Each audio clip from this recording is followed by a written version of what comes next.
हे शब्द, हे फक्त शब्द नाहीत. ही सुरुवात आहे एका प्रवासाची, एका मुलाच्या प्रवासाची, जो आपल्याच आईला, जिला तो अक्का म्हणतो, तिला खऱ्या अर्थाने समजून घ्यायला निघतोय. तर ही गोष्ट आहे त्या मुलाची जो आपल्या आईच्या म्हणजे अक्काच्या त्यागाची आणि तिच्या आत जे प्रेम दडलंय ना त्याची खोली समजून घेण्याचा प्रयत्न करतोय.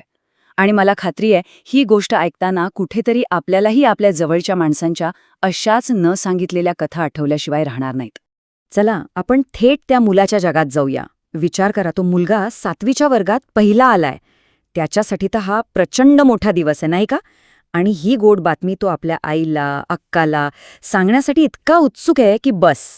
आणि तो काय करतोय तर दाराच्या उंबरठ्यावर बसून आईची वाट बघतोय. डोळ्यासमोर आणा ते चित्र. दिवसभर राबून दमलेली आई डोक्यावर लाकडांचा भारा घेऊन परत येतेय आणि दारात तिची वाट पाहणारा तो मुलगा. त्याला फक्त कौतुकाचे 2 शब्द हवेत, बस. आणि इथेच सगळा खेळ बदलतो. 2 पूर्णपणे वेगळी जगं एकमेकांसमोर उभी राहतात. एका बाजूला बघा त्या मुलाची निरागस अपेक्षा. त्याला काय हवंय? कौतुक, उत्सव, आनंद.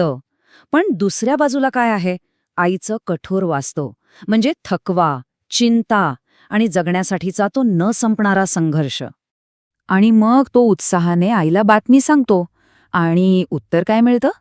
बरं झालं, पास झालास. आता एक कर, चटकन पाणी घेऊन ये आडाचं. झालं. त्याच्या सगळ्या उत्साहावर अक्षरशः पाणी पडतं. कौतुक तर दूरच, उलट त्याला काम सांगितलं जातं. विचार करा, त्याची किती निराशा झाली असेल. तो पूर्णपणे गोंधळून गेला. त्याला काही कळेनासं झालं. बरं, थोड्या वेळाने का होईना एक बक्षीस मिळतं.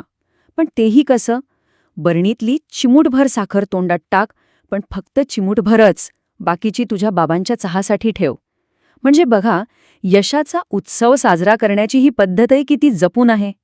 ती चिमूटभर साखर, ती त्या कुटुंबाची गरिबी आणि प्रत्येक गोष्टीचं मोल किती आहे हे स्पष्टपणे दाखवून जाते.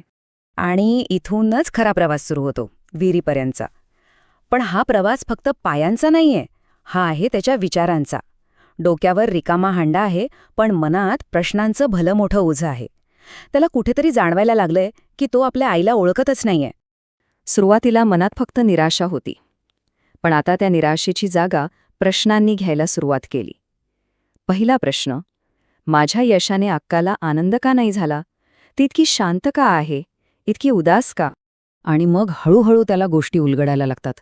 तो विचार करतोय, दिवसभर राबणारी अक्का, डोक्यावरचा तो भारा, तिचा तो थकलेला चेहरा. आणि मग त्याच्या मनात पुढचा प्रश्न येतो की या भाकरीसाठीच्या लढाईतच तिची सगळी शक्ती, तिचा सगळा जीव खर्च होऊन जातोय का? आणि मग शेवटचा सगळ्यात महत्त्वाचा प्रश्न, तिच्याकडे आनंदासाठी काही ऊर्जा शिल्लक तरी आहे का? आणि त्या एका क्षणी, विहिरीच्या त्या वाटेवर, त्याला पहिल्यांदा तिच्या चेहऱ्यामागचं दुःख दिसलं, तिचा थकवा जाणवला. त्याला कळलं की अक्काची प्रतिक्रिया ही प्रेम नसल्यामुळे नव्हती, तर जबाबदाऱ्यांच्या ओझ्यामुळे होती. तिच्या जगात आनंदाला जागाच कुठे होती? तो घरी परत येतो आणि त्याला त्याच्या सगळ्या प्रश्नांची उत्तरं मिळतात, थेट अक्काकडूनच. ती त्याला म्हणते, अरे, तू पास झालास, पण तुझ्या पुढच्या शिक्षणाच्या खर्चाचं काय? ह्या चिंतेने मला घेरलंय. म्हणजे तिला आनंद तर झाला होता, पण त्या आनंदापेक्षाही पुढच्या खर्चाची चिंता इतकी मोठी होती की त्या ओझ्याखाली तिचा आनंद पूर्णपणे दबून गेला होता. आणि यावर तो मुलगा जो निर्णय घेतो ना, तो खरंच खूप समजूतदारपणाचा आहे. तो ठरवतो की तो रायबागच्या मोफत वसतिगृहात जाईल. आणि माहितीये, हा उपाय ऐकून अक्काच्या चेहऱ्यावर पहिल्यांदा चिंतामुक्त हास्य येतं. तिच्या जीवात जीव येतो. आता इथून ही गोष्ट एका वेगळ्याच आणि खूप गुंतागुंतीच्या वळणावर जाते. हे वळण आहे त्या मुलाच्या आई-वडिलांच्या नात्याचं. आणि त्याच्या आईच्या मनात जो एक अतर्क्य, न समजण्यासारखा विरोधाभास आहे त्याचं.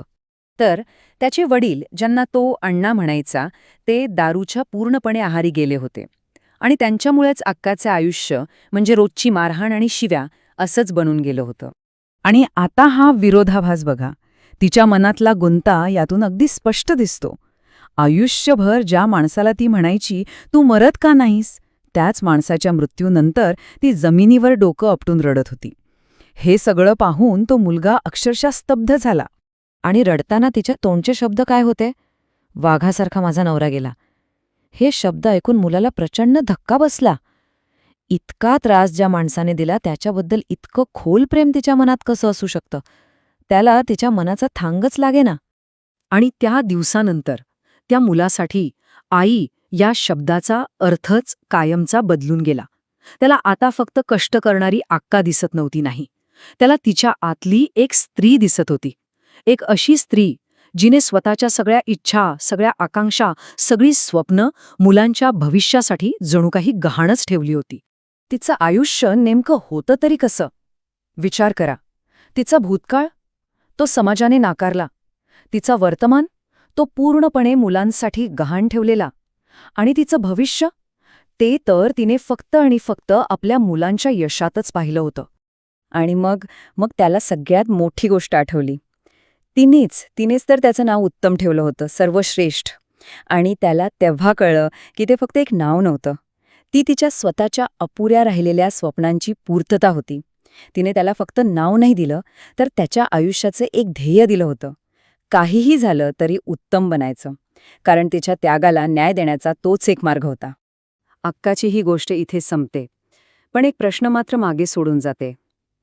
आपल्या प्रत्येकाच्या आजूबाजूला अशा कितीतरी अक्का असतात नाही का, ज्या आपल्यासाठी रोज अशा अनेक न दिसणाऱ्या लढाया लढत असतात. प्रश्न हा आहे की त्या लढाया आपण कधी ओळखू शकू का?